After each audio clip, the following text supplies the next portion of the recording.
Everyone, it's been a wee while since my last video, just been a little bit busy, but here we have a vlog of the Overland event that was a few weeks ago. I would like to apologise for some of the not great audio in a few places, but I have not yet worked out how to fix it in post-production, and we can't exactly go back and redo it.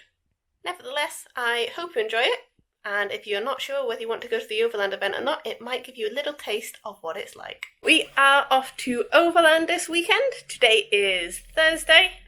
We need to get there a little bit early because we are presenting and Donkey is going on show. So we've got a lot of last minute preparation things to do. Are you even a functioning adult if you don't have last minute preparations to do all of the time? I don't think so. Here's Paul, getting the van all ready for us to stay in for a few days. Needs a bit of a hoover, because we've actually been using it for transporting stuff for a while. What else we need to do?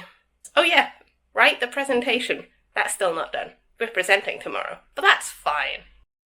After finally organising some chaos into something that resembles packing, we managed to get the van packed and we were ready to go. We're off to the Overland Event to do some presenting and things that involve bikes.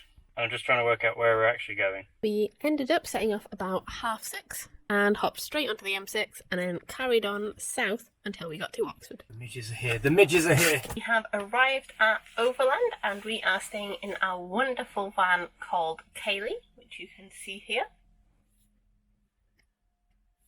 Now, Kaylee is perfectly set up for bikes and bike events because we made her. So if you'll have a look, under the carpet over here, we have some anchor points. So there's 4 of these in the van altogether, 2 at the front, 2 at the back, and that lets us strap down 2 or 3 bikes, depending on how big they are, in our van at once. Now you may be wondering, how does that work with a bed? Well, if you'll just turn around, you will be able to see our scaffolding bed contraction thing. So, it's made out of something called key clamp, which is basically small scaffolding. We drilled some holes in the pipes, and you can push the bed up and down, and we just use some weightlifting pins to hold it in place. To get the bed down, you're going to need 2 people. Undo the pins from both ends and lower the bed onto them. Very coincidentally, the boulder mats that we use for our bed are the exact size of a small double sheet. Our actual mattress is 2 boulder mats, which we use for climbing as well. We repurposed the sun blinds for the ceiling so that no light gets in from above. And Kaylee is actually an old ambulance, so these seats, the cupboards up here, and the blue trim, and these very wonderful openy closey blindy windows, these all came with the van, of course. Old ambulance. There's also a ramp at the back, which we use for getting the bikes in, and again, that was all standard as part of the ambulance get-up, so it's pretty cool. We also have a training area here for climbing. And then this is where all of our electronics are. So we've got water tanks. This is the clean water. This is the wastewater. Temperature sensor, heating, and water heating. We've got charging, lights, and then we've got fridges, vents, water pump, and various things up there. But that's our van, and we absolutely love it. We even lived in it for a few years, but now we mainly use it for taking our bikes places. The next morning. Good morning! Good enough, this is my bed now. Looking back on this, it seems like I am not the only person who is not good in the mornings. We still had the presentation to write, but as sometimes happens, my brain was just not functioning, and every time I tried to do anything, well, this happened.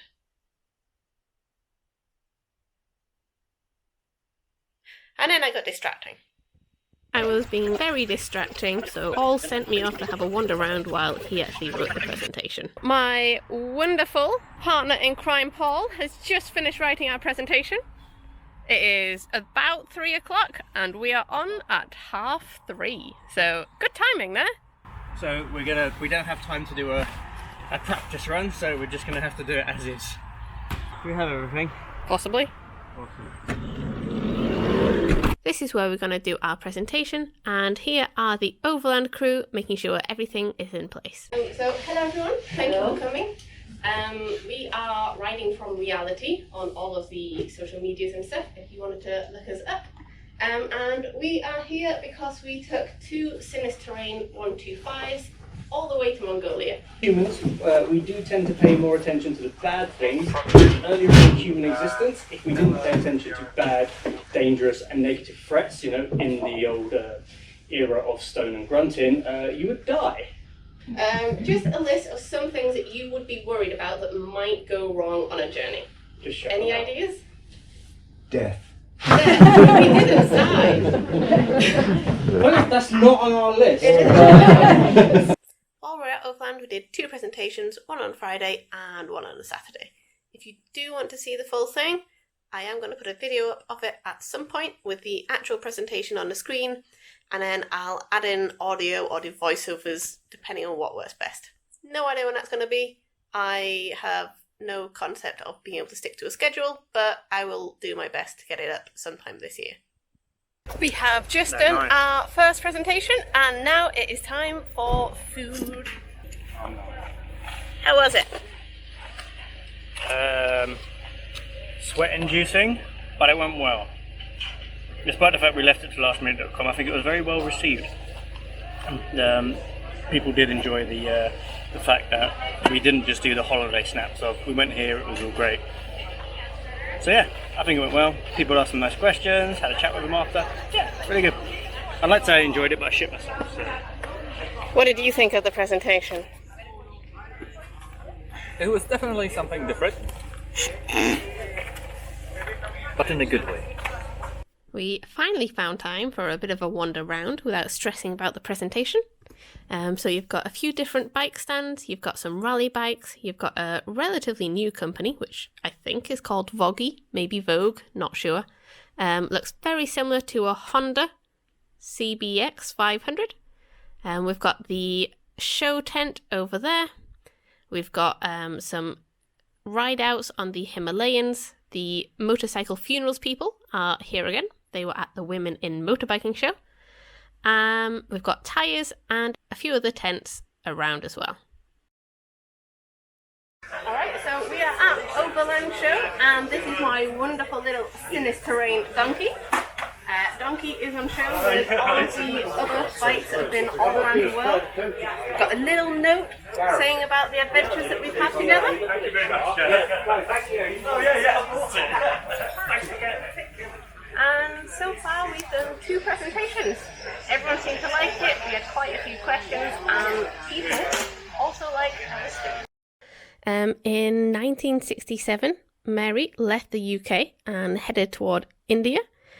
She stopped for a few years along the way in Kabul to do some working, been Australia and New Zealand, and she basically just travelled the whole world by herself on her bike back when not many people were doing anything similar. And here are the sections with the not so wonderful audio, but never mind. I'll try and do better next time I film something and actually take note of what is happening around me.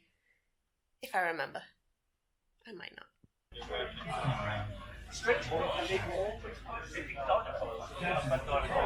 Right, so this is Libby. Anyone who's been around the adventure motorcycling scene for a while will know of Sam Manicott, one of the nicest people you will ever meet. Spent 8 years going around the world on Libby. It's a BMW R80 GS, and yes, 200,000 miles. Sam still uses it to this day.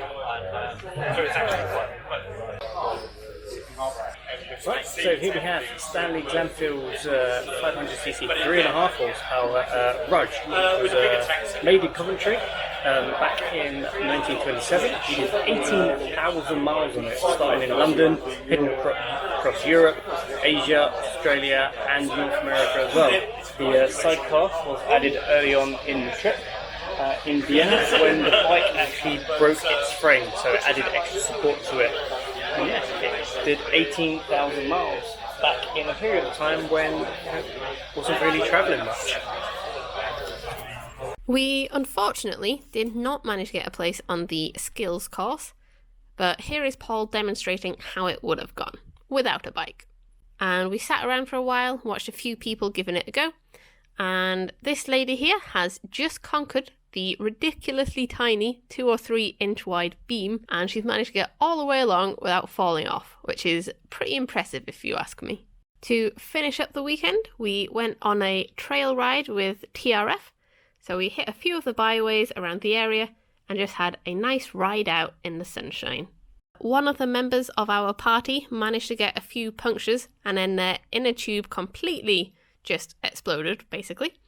And we had to end up taking them home in our van. Not a problem, always nice to be kind to bikers, and everyone always helps each other, so happy to lend a hand. All in all, it was a lovely weekend, and it was absolutely wonderful to see some old friends and meet some new ones.